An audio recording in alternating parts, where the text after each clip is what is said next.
Mida teha siis, kui reedeõhtune pidu on veninud pikale, ühistranspordid ei liigu ja takso tundub liiga kallis? Selleks on tudengite transport.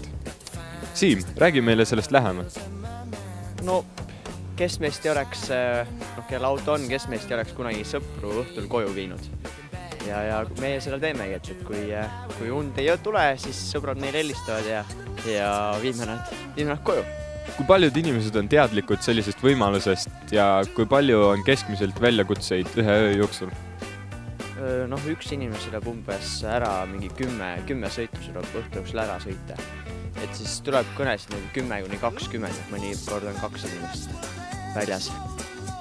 Kui palju inimesi tegutseb tudengitranspordis? Meil tudengitranspordiga on umbes 3, 4, 5 inimest. See oleneb, vaata. Jällegi, et kellelgi on soovi, siis ta saab ju 1 õhtu või 2 õhtut sõita, et miks mitte aidata.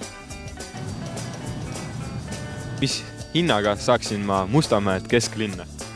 No nii, Mustamäelt kesklinna, väga osav läbi rääkida saad 4-ga. Aga tavaliselt on ikka 5 kanti. Üks kõige ägedam asi, mis on nagu juhtunud, mis natuke võib-olla hirmutab ka, aga et liisin siis ühe sõbranna, viisin koju ja hakkasin kesklinna poole tagasi nagu sõitma. Ja siis keegi seal lehvitas, et jää seisma, võta peale niimoodi. Ja võtsin peale ja siis oli natukene sassis ja raha tal ka ei olnud. Ja lõpuks ma tahtsin lihtsalt, et ta läheks autost nii-öelda minema, et viisin ta Koplisse ära ja siis, sorry, raha ei ole. Aga rohkem sellist asja palju juhtu. Kõik, kellel on soovi, saad nagu alati tulla läbi rääkida, saad mail või Facebook, et tahaks ka sellest asjast osa saada. Tahaks ka nagu sõita mõne õhtul. Ja mis siis olema peab olema juhiluba, selge silma nägemine ja kindel käsi. Ja siis, miks mitte? Muidugi, tulge.